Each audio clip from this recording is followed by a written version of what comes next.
Pop সম্রাট Michael Jackson মানে একজন কিংবদন্তি যিনি ১৫০ বছর বাঁচতে চেয়েছিলেন। হ্যাঁ, কিন্তু মাত্র ৫০ বছরেই জীবনটা থেমে গেল।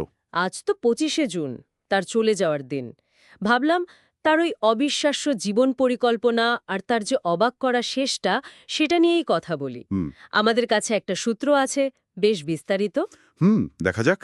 চলুন একটু গভীরে গিয়ে দেখি ব্যাপারটা। হ্যাঁ, চেষ্টাটা তো ছিল অভূতপূর্ব। হুম বিজ্ঞান, চিকিৎসা, কঠোর নিয়ন্ত্রণ সব মিলিয়ে তিনি যেন মৃত্যুকে একটা চ্যালেঞ্জই জানাতে চেয়েছিলেন। ওই সূত্রটা যেমন বলছে, হয়তো তার ওই শৈশবটা ঠিকঠাক পাননি, বা সব সময় স্পটলাইটে থাকা। হ্যাঁ, সেই চাপ থেকেই হয়তো এই চরম নিয়ন্ত্রণের ইচ্ছেটা এসেছিল। নিজের শরীর, নিজের ভাগ্য সবকিছু কন্ট্রোল করতে চাইতেন। ১৫০ বছরের লক্ষ্য ভাবা যায়। তিনি বিশ্বাস করতেন যে চিকিৎসা দিয়ে এটা সম্ভব, আর সেজন্য যে জীবনযাত্রাটা বানিয়েছিলেন। একদম। ভাবুন একবার, বাড়িতে ১২ জন ডাক্তার পার্মানেন্টলি। কি করতেন তারা? রোজ প্রতিদিন মাথা থেকে একদম পা পর্যন্ত পরীক্ষা করতেন সবকিছু। সত্যি। আর খাবার? খাবার তো ল্যাবে পরীক্ষা না করে মুখে তুলতেনই না। বলেন কি! আর শরীর চর্চা, তার জন্য ছিল ১৫ জন ফিটনেস ট্রেনার, একটা পুরো টিম। আচ্ছা, আর তিনি তো প্রায় দোস্তানা মাস্ক পরতেন, তাই না? হ্যাঁ, পড়তেন। তখনকার দিনে এটা বেশ অন্যরকম লাগতো। লোকে ভাবত কেন। আর রাতে শোয়ার জন্য? রাতে ঘুমাতেন এক বিশেষ অক্সিজেন চেম্বারে, হাইপারব্যারিক অক্সিজেন চেম্বার বলে। সেটার কাজ কি ছিল? ভেতরের বাতাসে অক্সিজেনের পরিমাণটা বেশি থাকত। ধারণা ছিল এটা বয়স ধরে রাখতে সাহায্য করবে, বার্ধক্য আটকাবে। আর সেই অঙ্গদাতা প্রস্তুত রাখার ব্যাপারটা, ওটা তো আরও অবাক করার মতো। ঠিক, সূত্রটা বলছে তিনি নিজের জন্য সম্ভাব্য কিছু অঙ্গদাতা তৈরি রেখেছিলেন। কি রকম? তাদের সব রকম খরচ, থাকা খাওয়া সব তিনি দিতেন। শর্ত একটাই, যদি কখনো তার অঙ্গ প্রতিস্থাপনের দরকার হয়। যেমন কিডনি বা ফুসফুস, তারা যেন অঙ্গটা দান করেন। এ যেন মৃত্যুকে এড়ানোর এক নিখুঁত কিন্তু মরিয়া প্ল্যান।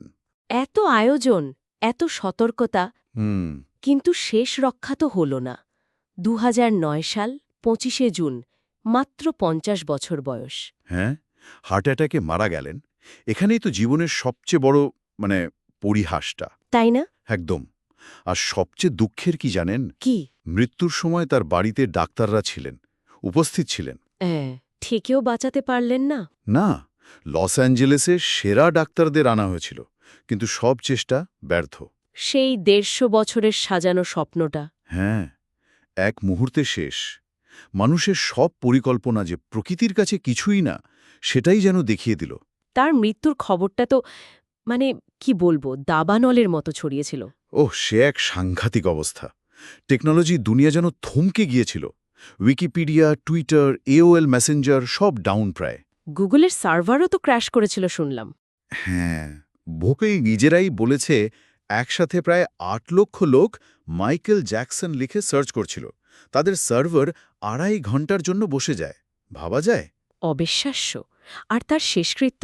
সেটার দর্শক সংখ্যা অনুমান করা হয় প্রায় ২.৫ বিলিয়ন, ২৫০ কোটি লাইভ দেখেছিল। এটা আজও একটা রেকর্ড।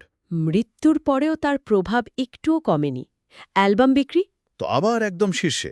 মৃত্যুর পরের সপ্তাহেই বিলবোর্ড চার্টে তার অ্যালবামগুলো প্রথম সপ্তাহেই বিশ্বজুড়ে প্রায় ২.৩ মিলিয়ন কপি বিক্রি হলো। এটাই মাইকেল জ্যাকসন। একদিকে এই চরম স্বাস্থ্য সচেতনতা, অন্যদিকে তার জীবনে কিছু অদ্ভুত রূপকথার মতো ব্যাপারও ছিল। যেমন ধরুন ওই অ্যান্টিগ্র্যাভিটি ঝুঁকে পড়াটা। হ্যাঁ, 45 ডিগ্রি অ্যাঙ্গেলে ঝুঁকে পড়া, ওটা তো তাক লাগিয়ে দিত। কিভাবে করতেন ওটা? ওটা আসলে শুধু নাচের স্কিল নয়, এর পেছনে ছিল বিশেষ জুতো পেটেন্ট করা আর স্টেজের মেঝের সাথে আটকানোর একটা কৌশল ছিল। আচ্ছা, আর এক হাতে যে সাদা গ্লাভস পরতেন? হ্যাঁ, ওটা নিয়েও অনেক কথা। অনেকে ভাবত ফ্যাশন, কিন্তু সূত্র বলছে সম্ভবত ভিটিলিগো নামে একটা ত্বকের রোগ ছিল তার। ভিটিলিগো সেতি? হ্যাঁ, অনেকটা তাই। ত্বকের রং কিছু জায়গায় ফ্যাকাশে হয়ে যায়। সম্ভবত সেটা ঢাকার জন্যই গ্লাভসটা ব্যবহার করতেন। আর নেভারল্যান্ড র্যাঞ্চ, ওই বিশাল ফ্যান্টাসি জগৎ। ওহো, নেভারল্যান্ড! একদিকে এত স্বাস্থ্য নিয়ে চিন্তা, অন্যদিকে এরকম একটা জগৎ তৈরি করা। সূত্র কি এর মধ্যে কোনো যোগসূত্র দেখে? ইন্টারেস্টিং প্রশ্ন।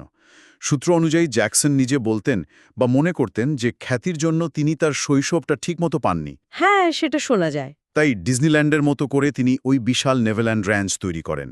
সেখানে থিম পার্ক, চিড়িয়াখানা কি নেই। তিনি যেন নিজের হারানো শৈশবটাকে ওখানে বাঁচিয়ে রাখতে চেয়েছিলেন।